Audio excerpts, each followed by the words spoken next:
Запишите рецепт рассола для рыбы. На килограмм рыбы литр воды, 100 грамм соли, 50 граммов сахара. Рыба среднего размера просолится за 4 часа. Дольше держать не надо. Я покупаю только прудовую осетрину.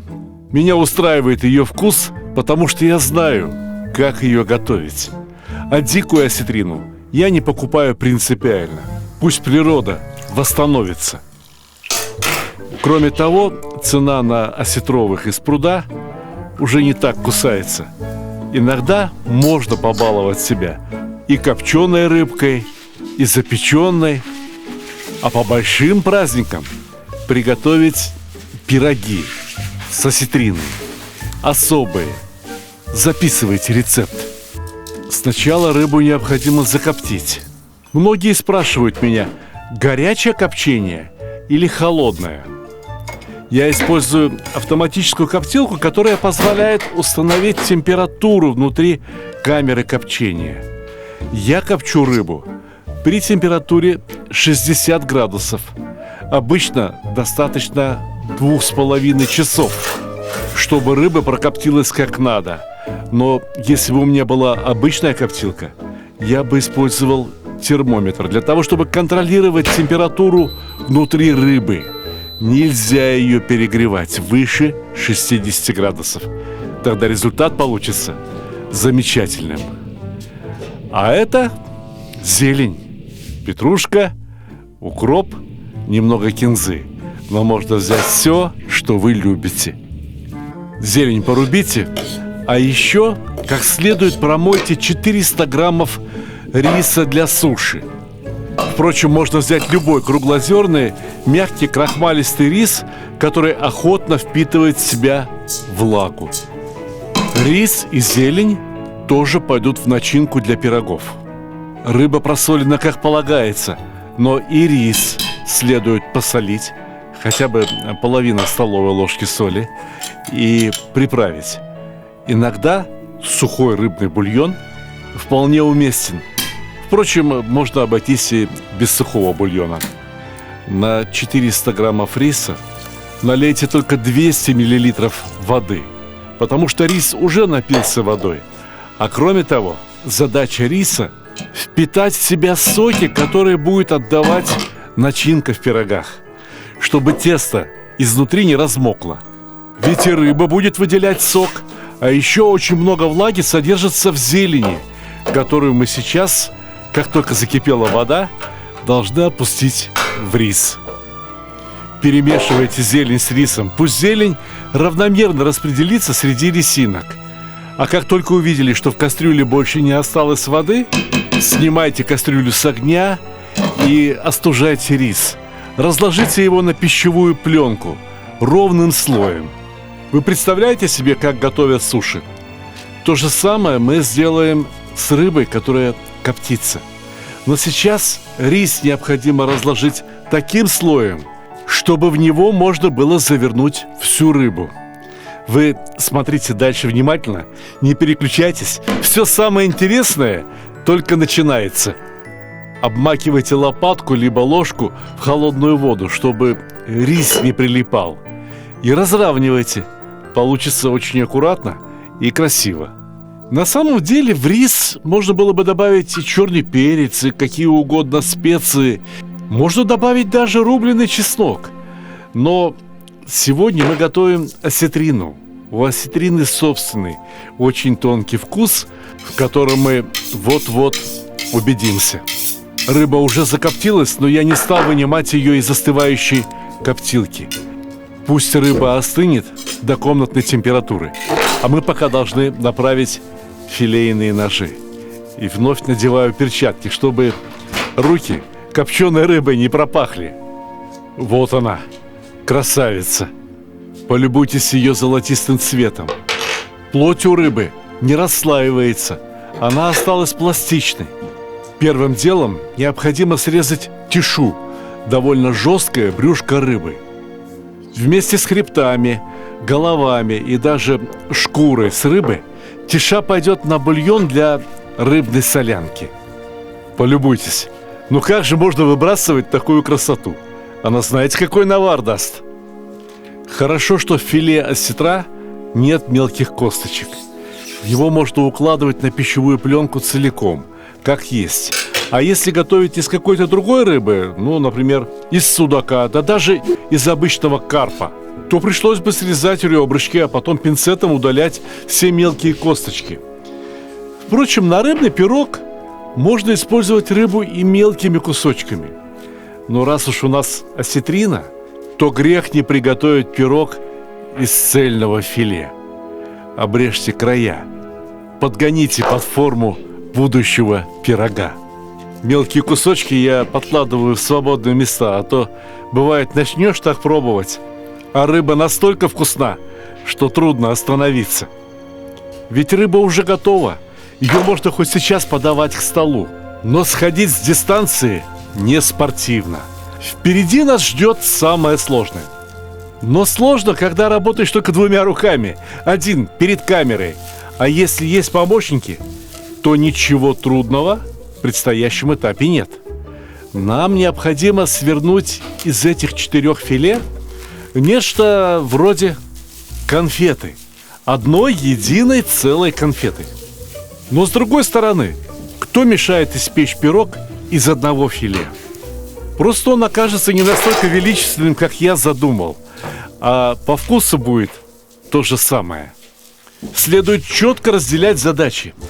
Приготовить просто вкусную еду, либо приготовить вкусно, но еще и удивить гостей. А в моем случае вас, телезрителей. Поэтому и рыбу, и рис охлаждали. Это поможет преодолеть следующий, очень сложный этап. Сейчас рыбу необходимо завернуть в рисовый слой. Понимаете, что должно получиться? Внутри плотно уложены 4 тушки рыбного филе. Они обернуты рисом и зеленью. И поверх всего красивое, очень хрустящее, ароматное тесто. Конечно, можно было покрошить рыбу, перемешать с рисом, зеленью. Вот тебе отличная классическая начинка. Причем копченый вкус рыбы украсит пирог до невероятности. Но сейчас я преодолеваю сложности из-за того, что работаю один, без помощников. С помощниками все гораздо проще. Сейчас я снова должен завернуть начинку в пищевую пленку и сделать эдакую конфетку, которую предстоит охладить. А вы сами для себя решайте, пойдете ли вы по простому пути, либо дерзнете повторить за мной. Ведь бросить, прекратить это дело можно в любой момент. Нарезали рыбу кусочками, перемешали с рисом и давай. Где там тесто? Тесто понадобится 3 листа. Я беру готовое, магазинное, замороженное слоеное тесто. Первый лист послужит основанием пирога. Его не стоит раскатывать слишком широко, лишь бы та конфета с начинкой уместилась на его поверхности. Второй лист послужит крышкой пирога. Он может быть и потоньше. А третий лист пойдет на украшение. Смотрите внимательно, сейчас все поймете. Сначала с конфеты начинки срежьте узелки, а потом прорежьте только пищевую пленку вдоль, стараясь не задевать рисовый слой, уж не говоря про рыбный. Конфету уложите на тесто так, чтобы разрез оказался ровно посередине. И очень аккуратно, очень осторожно снимайте пищевую пленку. Представляете себе, как будет обидно, если сейчас все развалится. Подайте мне второй лист теста, крышку для будущего пирога, пожалуйста. Помогите. Ну, еще немного, еще чуть-чуть. Осторожнее, аккуратнее. Постараюсь не подвести вас. Уф, все получилось. Теперь остается защипать края теста. Аккуратненько. Осторожнее, постарайтесь не порвать. Можно было бы, конечно, взять тесто потолще, пирог сделать поменьше, но хочется же показать класс. Хочется немного похвастаться своими умениями. Вот раньше такие прорези с перерывами наносили на тесто обычным ножом. А теперь, видите, продается ролик специальный. Прокатили его по тесту, и получается готовая сеточка для украшения пирога. Чтобы тесто красиво зарумянилось, чтобы к тесту прилипла сеточка, смажьте его яичным желтком, разведенным со сливками. Истинно говорю вам, каждый пожалеет, что у него не 6 рук, как у краба, а только 2, когда попытается расправить сеточку поверх пирога. Сеточку тоже необходимо смазать желтком со сливками. Сами решите, будете ли вы присыпать пирог кунжутом, или маком, или чернушкой, неважно. Внутри начинка вся готова к употреблению. Ей необходимо только подогреться, да и то не слишком сильно. А чтобы тесто пропеклось, тончайшее слоеное тесто, достаточно 25 минут при 170 градусах. И вот какая красота у меня в руках. Полюбуйтесь. Прежде чем разрезать пирог, подождите минут 10-15. Во-первых, пусть гости полюбуются, пусть слюнки поглотают. А во-вторых, пирог будет легче резать, когда он слегка остынет. Не беда, этот пирог можно подать и вовсе к холодному столу. Ну, едим же мы, в конце концов, эти суши холодными. А здесь у нас нормальный такой, хороший, красивый русский пирог.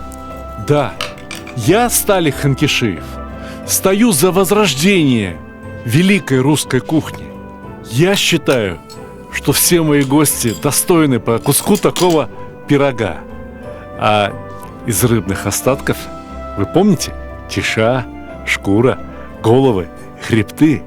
В следующий раз мы приготовим душистую, ароматную, утоляющую все горести и печали русскую рыбную солянку.